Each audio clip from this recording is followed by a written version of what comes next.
Hi, good afternoon, everybody, and thank you so much for joining us this afternoon. My name is Olivera Zatezalo, and I'm Chief Security Officer at Huawei Canada.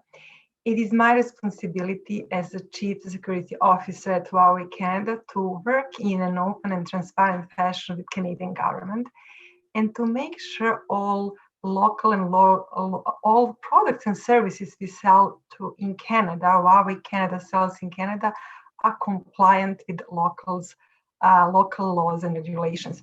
Before joining Huawei, I spent over 10 years in Canadian telecommunication, working for a national telecommunication provider. So lots of experience in building and securing network and services on top of these networks that we provide in Canada to big Canadian enterprises.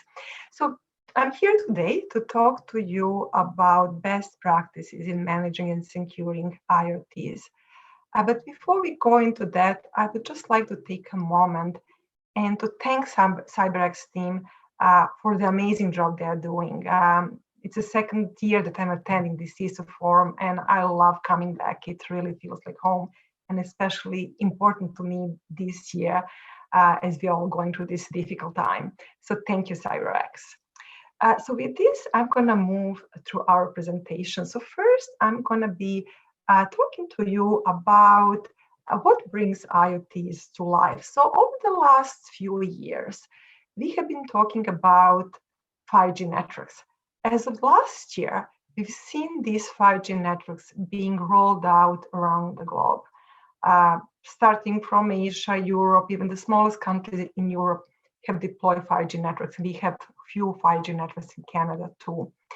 So with these 5G networks, we are actually making an environment for the lot more sensors and IoT devices to be deployed.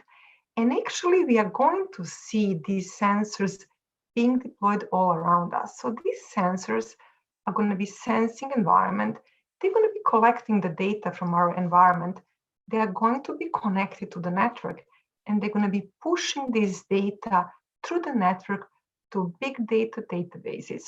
So we are going to be using this data that sensors are collecting.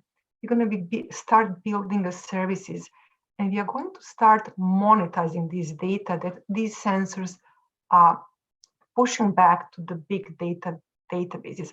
Also, we're going to be using machine learning type applications, artificial intelligence to analyze this data, and we are going to be sending the intelligence back to these small devices or sensors that are going to be implementing around us.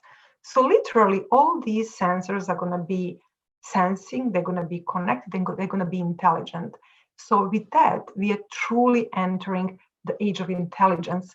And this is going to change the way we live, and this is going to change the way we work significantly. So I think it's important to understand that we are going to see these IoT devices implemented internally in enterprises, big enterprises, to improve efficiencies. They can be used, I think the most obvious example is IoT operations. Like as a security experts, we all have a background in IT. And we can definitely use the IoT devices and these artificial intelligence algorithms to improve, to predict what's going on our internal enterprise network. We can use it also to improve customer service, a number of different ways and areas to implement them within the enterprises. And then speaking about vertical industries, IoTs are really going to be a cornerstone for the digital transformation. So we are going to see these devices being implemented, not just in smart homes or smart cities or smart factories. We are going to be seeing them implemented in hospitals. We are going to see them being implemented in factories, in lots of other verticals to help us achieve efficiencies, improve efficiencies, and also to actually do some dangerous jobs that you wouldn't like to keep your employees at them, like mining and stuff like that. So definitely are lots of areas where we are going to see IoT devices being implemented. So predictions are that within the next 5 years, we are going to have 40 billion new connections. Or if you look around yourself, they're saying we are going to see 1 million new connections, new sensors or IoT devices being implemented per square kilometers. So it's important to understand that all these new opportunities and new services that we are going to be building using an IoT devices are going to present and bring new challenges when it comes to cybersecurity as well as privacy. So in order to illustrate that, I think the best way is to look in the past few years at some of the very important and visible issues in security breaches and even breakdowns in the network and power outages that we witnessed that are caused by an issue starting from the IoT devices. So as a cybersecurity experts, I'm sure we all remember where we are and what we were doing on October 21st, 2016, when we had this big network outage in North America. So literally this outage started from the IoT device. It started from the baby monitor. They used the TCP port vulnerability to bypass the firewall, and very efficiently they crippled down the network in almost half of the United States. Big impact. I'm sure we all remember that. Another important event that maybe it wasn't so visible was the intrusion to vehicle-mounted terminals. So a few years ago, 2 US security experts managed to successfully crack the Tesla vehicle-mounted system and cut off the driving force. So we've been talking more and more about driverless cars, and not just talking. We've seen some proof of concept started even in around us. Like there was a proof of concept of the driverless bus that we've witnessed, I think this week and last week in Ottawa. So this is also becoming reality. And it's important to understand that lots of these IoT devices, they're actually going to be used and they're going to be deployed in these Internet of Vehicles. So we've been saying IoT, but actually it's not just Internet of Things. It's not just IoT. It's Internet of Vehicles and Internet of Eyes and Internet of Humans. So basically, we are going to be seeing these sensors, these small devices being implemented in a number of different verticals. So moving on, another big event, I'm sure you've seen it in news a few years ago, Ukraine. Same, phishing email was used to inject malicious code, and literally it burned down the Ukraine power control system. And it resulted in up to 6 hours, 3 to 6 hours outages, impacted 1.4 million people. So it's very clear that these small devices, if they're not properly secured, they are going to introduce and bring threats from the digital world into the physical world around us, and they have potential to endanger our personal safety. So it is very important when we start building the system, end-to-end system and ecosystem to implement these devices, that we do a due diligence to understand threat risk assessment, to understand risk, privacy impact assessment before we deploy them. So with that, I'm going to be moving on just to look at how sophisticated these attacks are becoming in time. So if you look back 30 to 40 years, this all started with a simple password guessing. So all hackers were doing, they were guessing the password, that they were able to hack into the systems, and they were able to take controls of the system we managed in corporations. After that, they started password cracking. Then they started exploiting vulnerabilities. Then they started spoofing data packets. We started seeing some denial of service attacks about 10 years ago. phishing attacks about 7 to 8 years ago. Then botnet came in 2010. A big risk to the cybersecurity of the system we are managing is also supply chain attacks. We've seen a lot of advanced persistent threats that became a major attacks maybe about 5 years ago.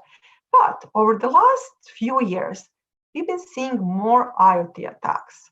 So for example, in December 2017, a US traffic signals were attacked and anti-president Trump words were displayed. So that was one of the examples of the IoT attack. We've also been talking a lot about using artificial intelligence to monitor the network, to predict what's going to happen, to help us fight this attack. But it's also very important to understand that this artificial intelligence can be used to attack the system. So as you can see, over the last 30 years, we came a long way from just guessing a password and fighting this password protection to now being in position to fight very sophisticated artificial intelligence and intelligence-based attacks. We've been spending more time on that, understanding and educating executives around the globe on the importance and significance of these cybersecurity issues and events. And in a few years ago, Vanson Bourne, so this is US marketing research company, they interviewed 263 company executives to talk to them about IoT capabilities and what do they see as the top issues. So almost all of them identify that when it comes to IoT deployment challenges, IT security is on the top of their mind.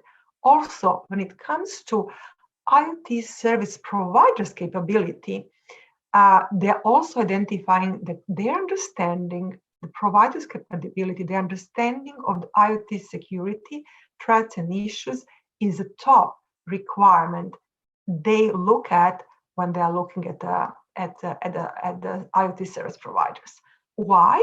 Because it's becoming very evident that these attacks, given the number of the IoT devices that we are going to see deployed, they can impact the resources. We can burn out cybersecurity experts because they're going to be dealing with a huge number of attacks. Also, we can see a code injection and reuse, eavesdropping, identity theft, brute force attacks. So they understand all different issues, social engineering attacks, side channel attacks, dealing with encryption. So they understand the issues that these devices can bring, and they understand that cybersecurity has to be on the top of their mind when they are looking to implement IoT solution. So moving on, what I would like to review right now is just some numbers. So I think I mentioned that Gartner is predicting over 40 billion devices over the next few years, new connections coming from IoT. It's also important to understand that we look into different categories and different industries that we're going to be deploying these devices. 20% of these devices are going to be connected to the network using the wireless connectivity. And within this 20%, prediction is we are going to see LPWA. LPWA is low power wide area sensors. I'll spend a little bit of time to explain that because it's very important to understand the difference between these low powered wide area IoT sensors and connected vehicle sensors. But anyway, going back to the high level number, prediction again from the Gartner is that within 2 years, 2022, we are going to see 34 billion connections, 7.2 billion connections are going to be these wireless connections. So now I just want to briefly explain you the difference between these low power wide area sensors and the connected vehicle sensors. So basically we also call them weak sensors and strong sensors. So these low powered wide area sensors, so they are called low power because they use a low power consumption. So they usually powered by batteries. And when we think about deployment scenario, we have to take that into account, because once you deploy this device in the field, remote, you're only going to have remote access to this device. It's important to take into account a battery consumption. Also, they're going to have a low bandwidth. They're going to be covering a long distances, and they're going to have a large number of these connectivities. So when I explain them, I like to use the example of the smart potato. So smart potato basically is one of these weak sensors, LPWA sensors, which is used in agriculture. So you're going to be deploying them just to monitor the quality or moisture of your soil. You're going to have lots of them. They don't have to be connected all the time on the network. So that's a big difference when you compare these weak devices to strong that you're going to be using in connected vehicles. So these devices, they're going to be sleeping most of the time. They're going to wake up every 2 hours or every 4 hours, and they're going to sense the environment, let's say sense the moisture in the soil, and send that signal back to the network. Comparing that to the connected vehicle, when you have to have connected all the time, you have to have low latency and ultra reliability. So basically these sensors, strong sensors, there is a big difference, and also a big difference in security controls when you are implementing this. So I just wanted to make sure that this stays with you, that not all sensors are the same, and that these sensors have a different security requirements because of the characteristics, because of the power requirements and all other characteristics of these devices. So moving on, I would also like just to review on the high level this architecture of the IoT end-to-end ecosystem. So it's important to understand that when you deploy this sensor of these devices, there are 3 major group of technologies that you have to look into. First, there is your device or sensor, and here you have to understand what threats this device brings. Then this device is connected to the network. So on the network side, you need to understand all the network level threats, IoT network, and also there is a platform. Carriers are going to be deploying these IoT platforms that they use to manage your devices. And on the right-hand side, you are going to have a cloud. You're going to have your applications in the cloud, your big data, and your algorithms, artificial intelligence algorithms that you are building. So it's important to understand 3 different categories and 3 different segments. Bring different threats and challenges. So on the device side, threats and challenges are physical attacks. So let's use an example of the smart bike. We've seen these smart bikes being deployed right now in Canada. So on a smart, let's say, bike, you can have physical attack. So they are not managed, so people can come and they can steal them, hack them, steal the passwords and stuff like that. So definitely there is a risk of physical attack. Then another issue is high power consumption. So basically, these are small devices that are powered by battery. You don't want to be using this battery. You want to be saving the battery to make sure it lasts longer. And the malware injection. So you also have to be aware that attackers can inject the malware and control your system. When it comes to the network layer threats, so these threats are pretty much the same as what we see today in the modern mobile networks. So first we have a network communication attack. So we have man-in-the-middle attack, or theft or tampering with communication content caused by device errors. And we've seen a number of these attacks in the past, so there is no need to spend more time on that. Then there is a signaling storm or DDoS attack. I'm sure we're all very familiar with that one. And then on application side, we have application layer threats. So we have IoT application attack. An application layer is the most external contact point, and it's likely to be accessed, forcing various attacks such as unauthorized user device access or privacy theft. So application layer data include user privacy. It is very important to understand that we have responsibility to protect this data.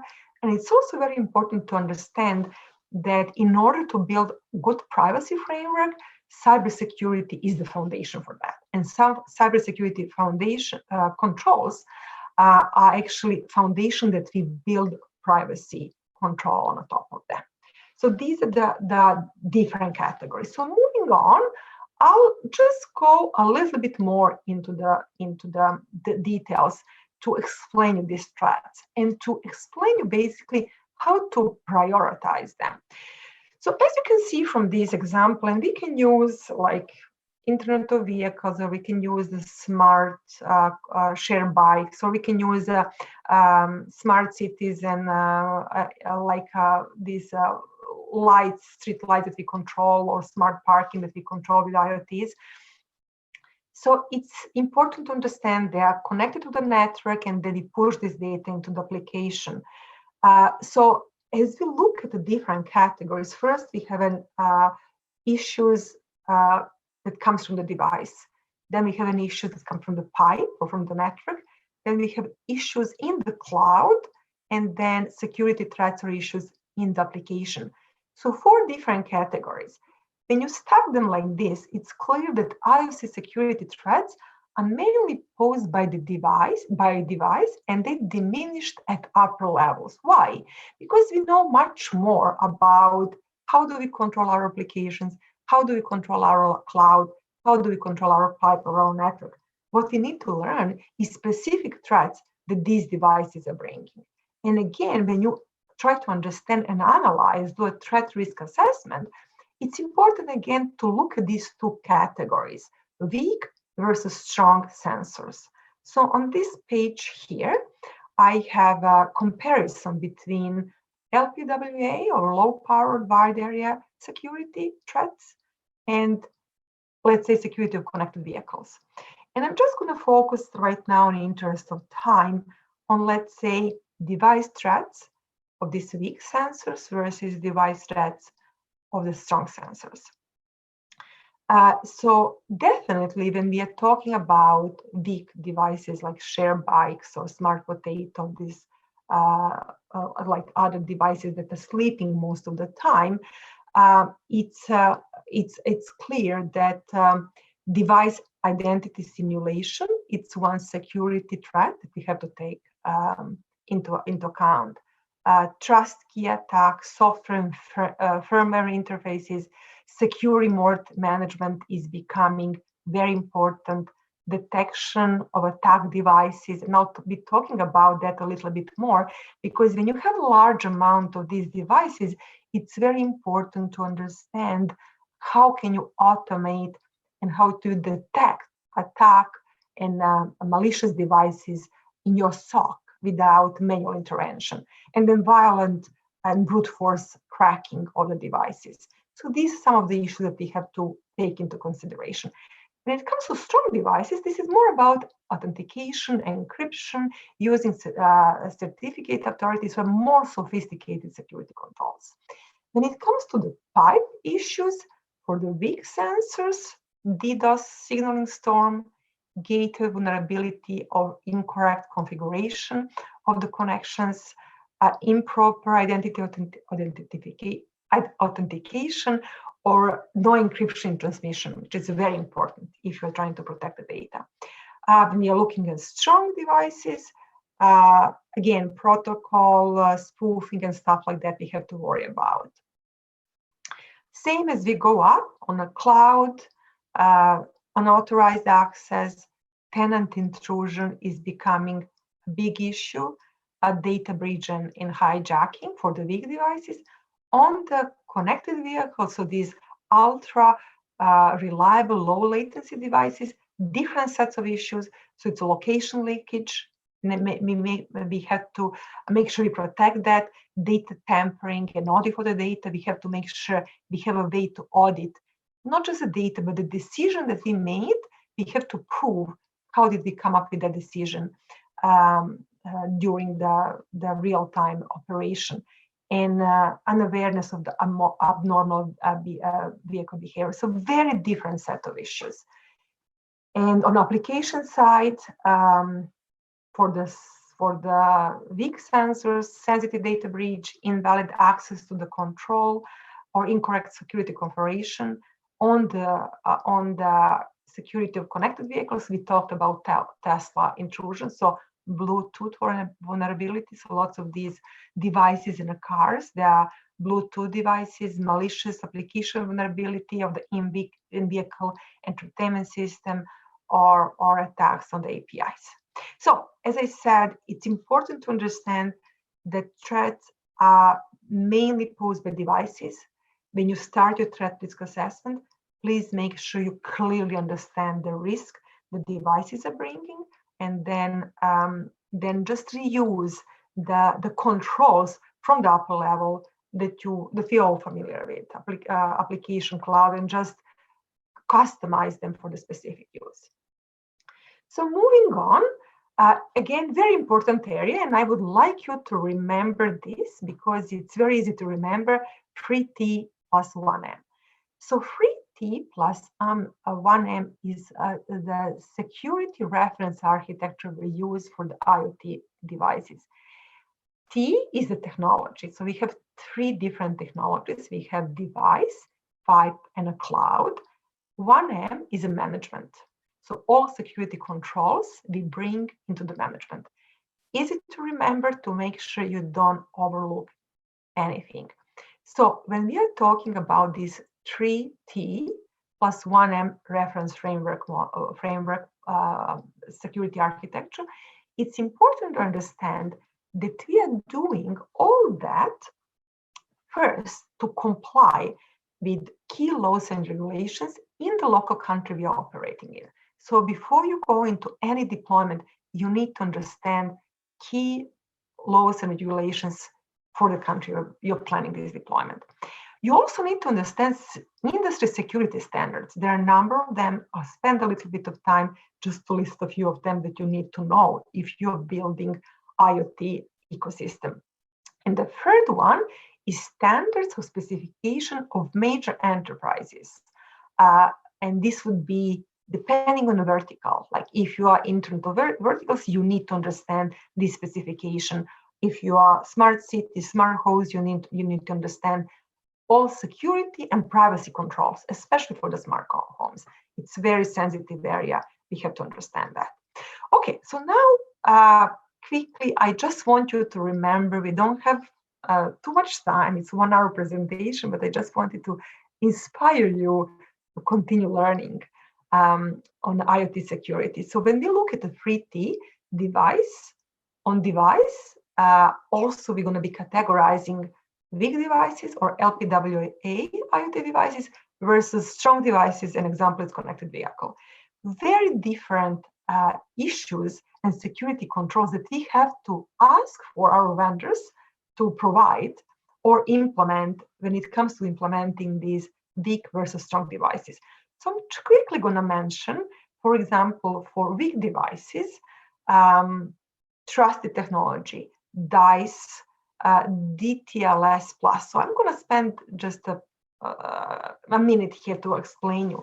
So all of these security protocols that we use to authenticate device when we implement device in the field, so they can be consuming the power. If your device is operated by battery, you have to make sure you're not consuming too much power every time it wakes up.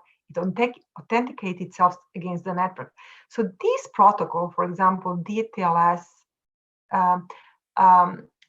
has proven that it's using too much power.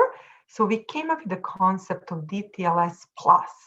And this is the way to introduce identification ID of the device. And the first time you authenticate yourself, you assign an ID to this device. So next time device wakes up, you don't have to do all this handshake to authenticate device. You're basically reusing the ID that was assigned to this device. So this saves a lot of power. So things like that, as I said, we don't have too much time here to spend on this. I just wanted to bring this up to mention a few methodologies or few important security controls that you have to worry about when you're deploying these devices. And also remember, when it comes to deploying connected vehicles, so these strong devices, it's more about certificate management, IDPS detection, and all these border protection, versus on the weak device side, you're really asking vendor to make sure they implement these security controls when they are building these devices before you start deploying them.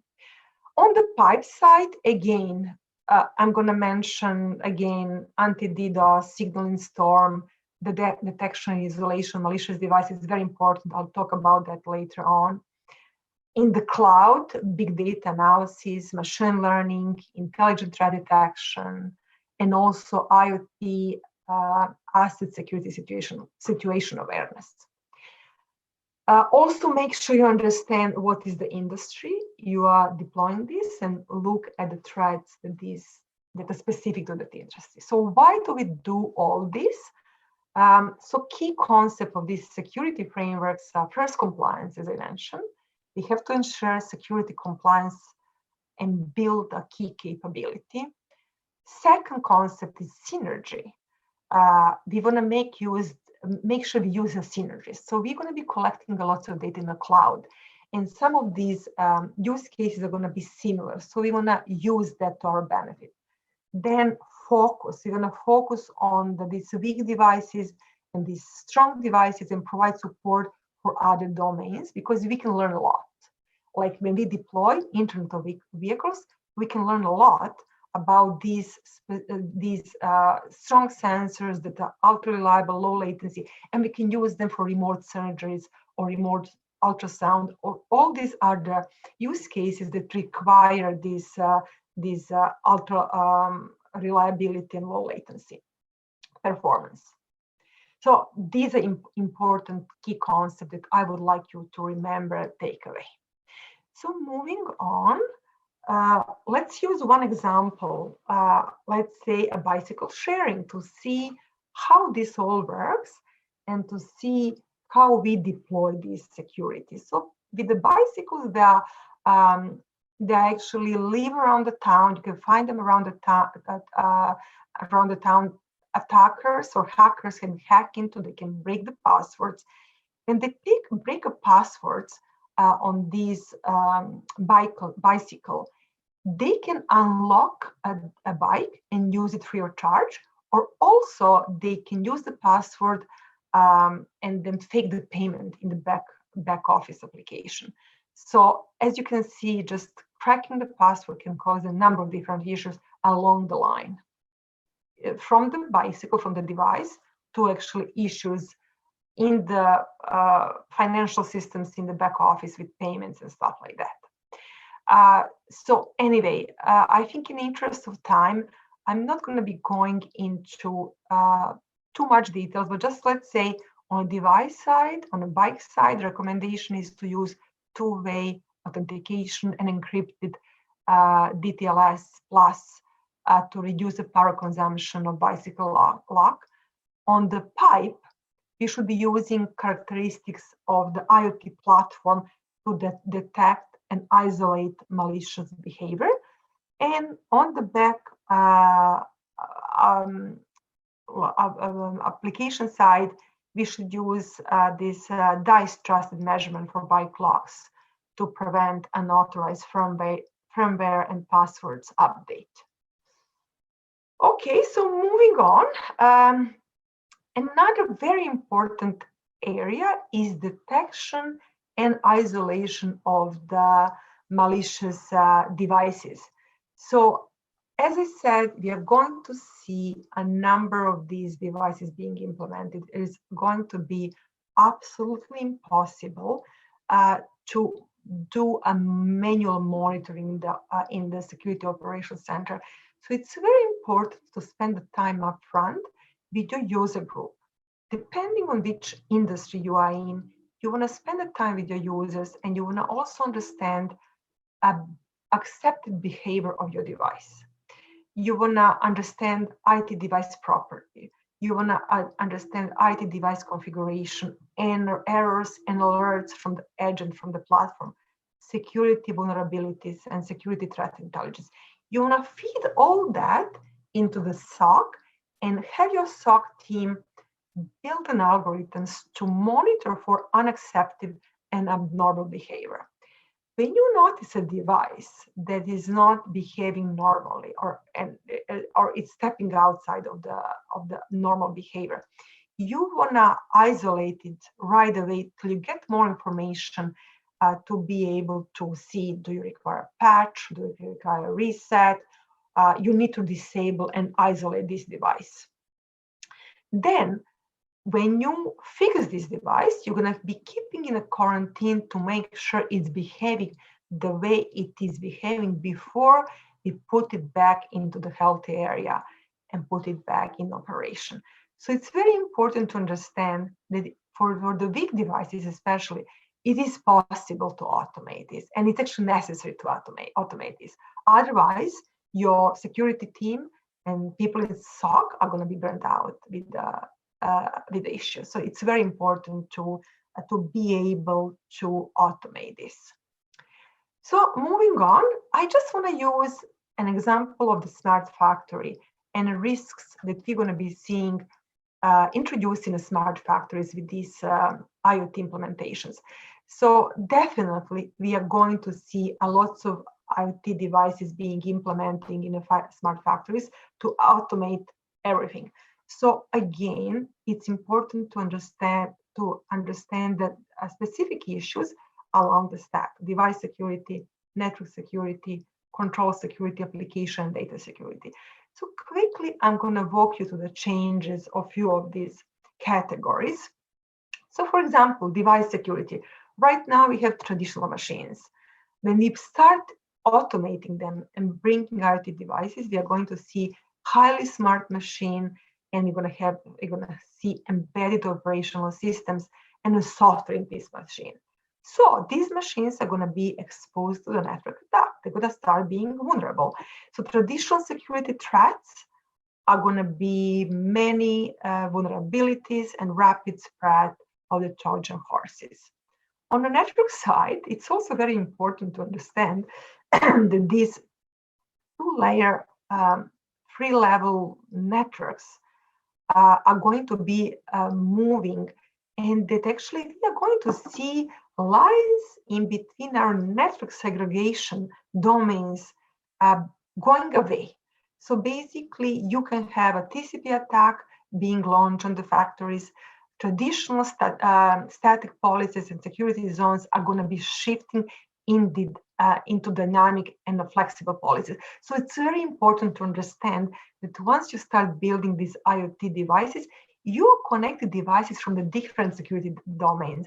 It's important to understand the risk and the issues you are bringing in. Also, the control security. So right now we have isolation in between IT system and operational systems.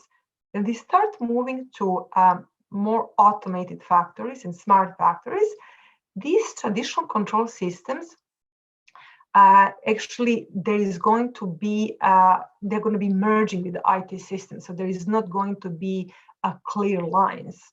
And then we are going to see some traditional control system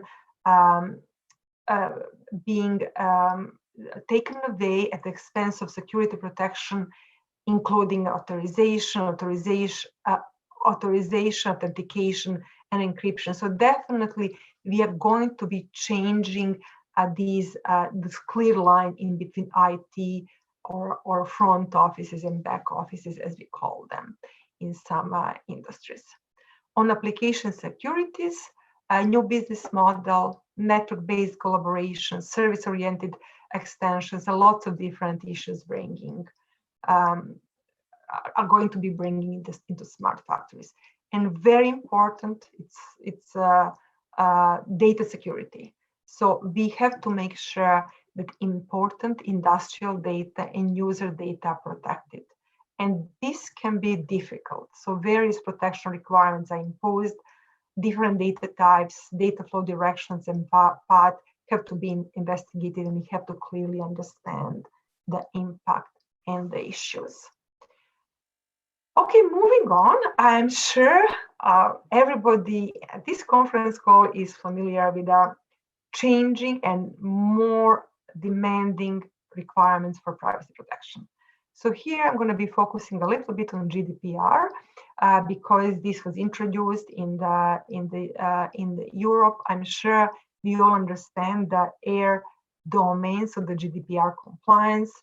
We have to look into lawfulness, transparency, data subject participation. When we are taking the data from people, we have to make sure they participate, they give us their authorization.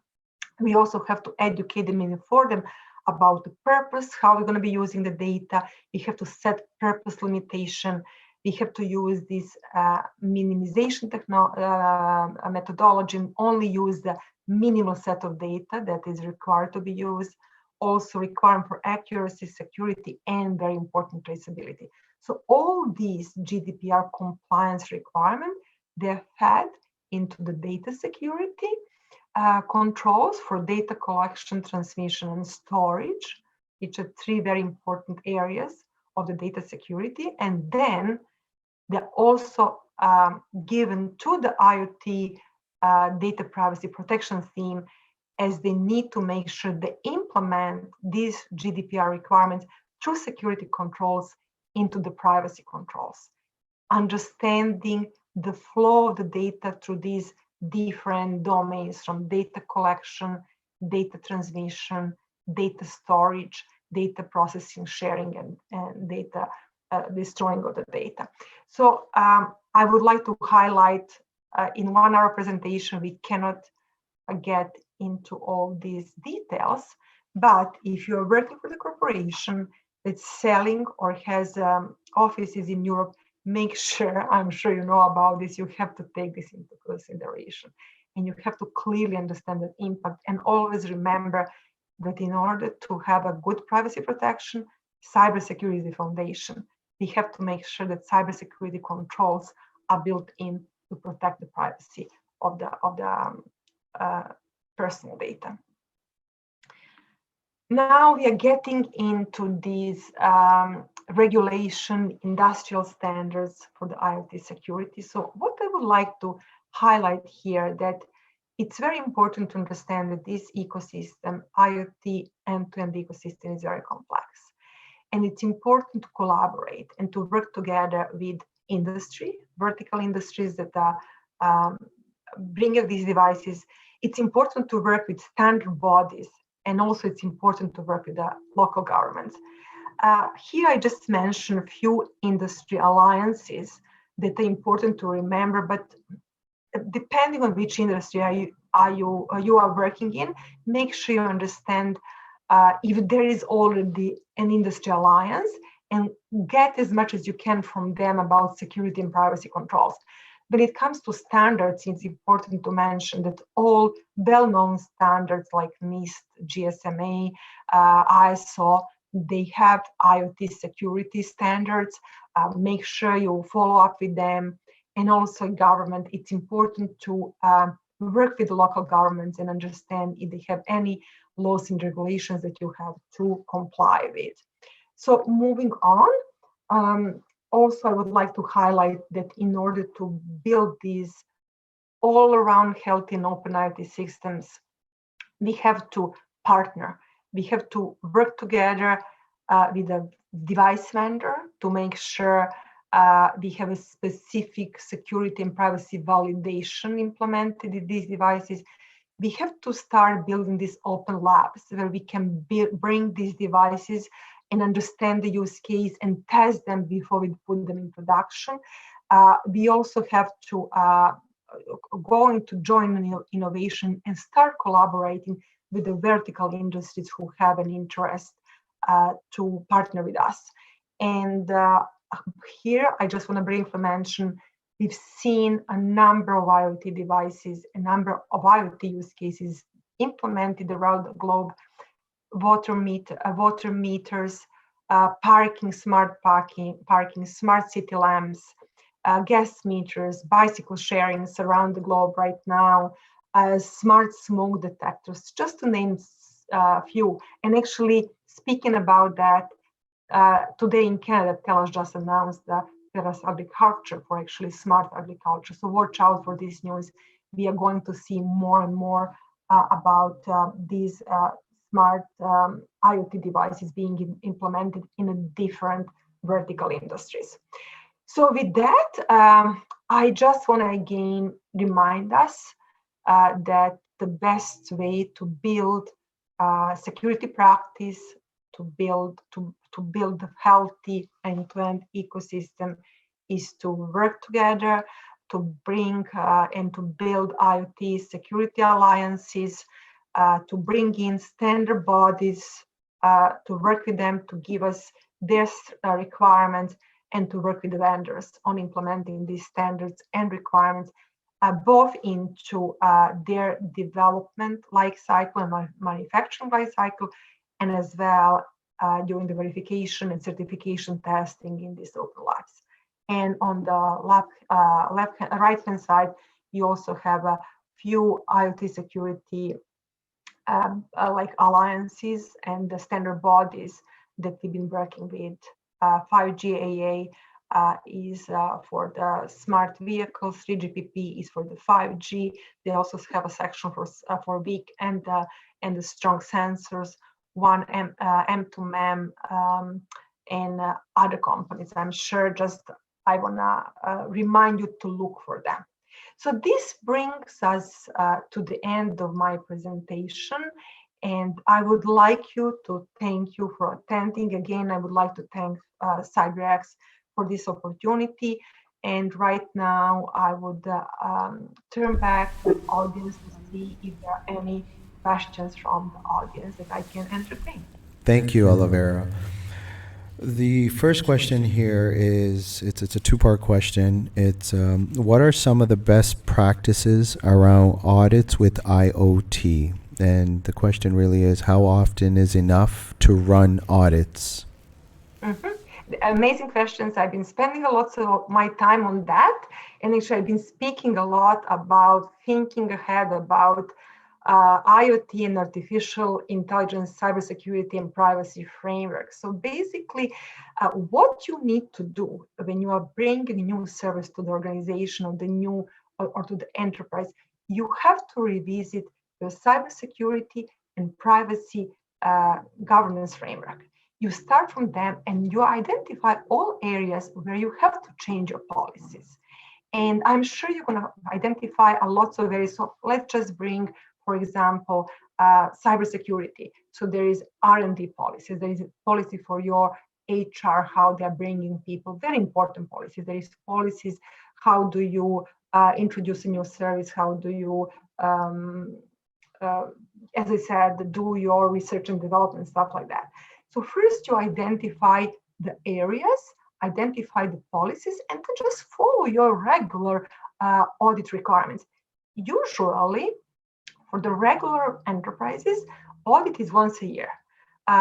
Recommendation is to bring a third party, to bring somebody independent to come and audit your system and to talk to your people, to learn as much as possible, to identify the gaps, and then use these gaps, bring them back into your cycles to improve the area that you need to improve. For some organizations, once a year is not enough. So for example, for Huawei, cybersecurity and privacy is a top priority. I'm actually training my team 2 times a year, and I'm auditing them and testing them 2 times a year. So depending on the scenario, I would say that once a year is minimum. And you can go more than that if you see a need, depending on the use case and the service scenario. Perfect. The next question we have is, what are some of the best ways to identify legacy systems and remove them without interrupting service? That's a It's a million technical dollar one. question. I actually struggled with that for 20 years. That's very challenging. And the reason with this legacy system, it's very hard sometimes to build a use case. It's very hard to build a use case to retire them, because sometimes they just do a small function, but important function. There is no money in this, but still you're going to fail your compliance if you don't do something about that. So best way is to actually use your customer voice to speak for you. So that would be my recommendation. This is what I've done in the past.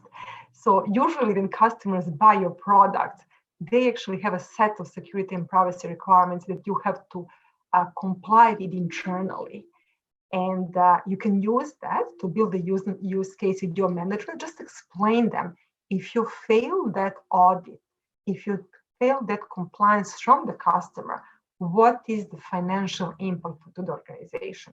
It is very challenging. And sometimes it's not even possible to find the people who understand this legacy technology. You really have to develop it from the scratch.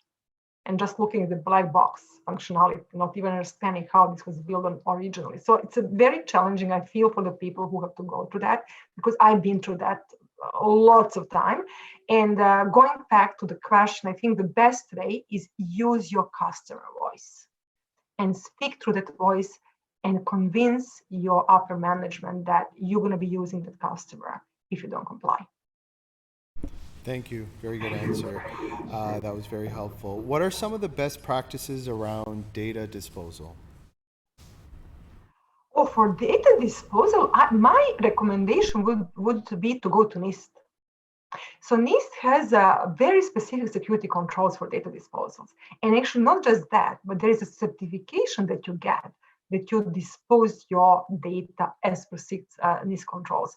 So don't reinvent the wheels. Don't look at, I'm going to be creative on this. No, there is no need to be creative. Just follow the well-established standards and best practices. Go to NIST, go to ISO, and just use their controls and their recommendations. And how do you manage between hardware and software storage? That's a very interesting question. So I'm not sure. I'm just trying to picture the use case for this one. So let's put it back into the IoT ecosystem. So I mentioned a few slides ago. I'm just going to bring you back because I want people to remember and learn this. FOTA. So this is firmware over the air. So basically, so what you are doing, you are updating your software on the firmware, on the hardware, on the device. And there are a set of practices when it comes to that. So again, my recommendation is to go back to ISO or NIST standard for the IoT device and look into specific scenario. I'm not sure if this question is coming from industry or this is coming from the enterprise. So it would be best to look at the specific use case and just use the best practices subscribed in the NIST or in the ISO, one of the standards for the IoT. We got two more questions here.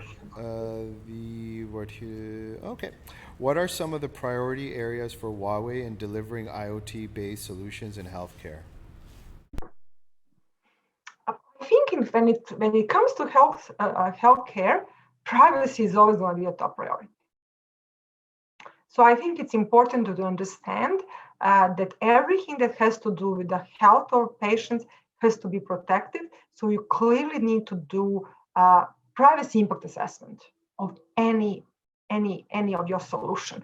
So I think on the top, first you look at security, and then it's very important to look at privacy impact assessment. So I would say the top priority in healthcare for any IoT solution is the privacy protection of the patients. And last question here. How does Huawei ensure transparency and visibility into their logs and tracking of user data? How do you build confidence with your stakeholders? Okay, so openness and transparency. So openness and transparency. So I think in each and every country that Huawei operates in, we work with the local governments to make sure we understand clearly their requirements. Here in Canada, it is my role and responsibility to work with Canadian government. They have to set, they actually introduced the security review program for Huawei equipment. That program has been running since 2013. It's a very well established, and we have an amazing track record over the last 12 years that Huawei has been operating in Canada. We never had any security issue or breach. So I think that track record and the fact that we never had security issue or breach speaks about the quality of these controls that Canadian government has implemented. And around the world, same goes for the local governments. Perfect. Thank you very much, Olivera. Is there any closing remarks that you'd like to say? You got about a minute left here. So yeah, closing remarks. First, thank you so much, Maddie. Thank you, CyberX. You're doing an amazing work.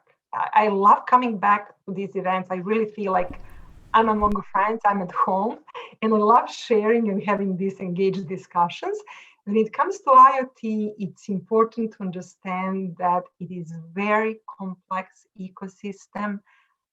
Please remember this free T plus 1M, free technologies, one management, and just make sure you reuse all the controls that you implemented previously in the application, in the cloud, and in the network, and focus, prioritize your work on the device. So yeah, what I would like to, in closing, say, just make sure you do your due diligence, do a cybersecurity threat risk assessment and privacy impact assessment before you deploy any IoT services. Thank you, and thanks, CyberX.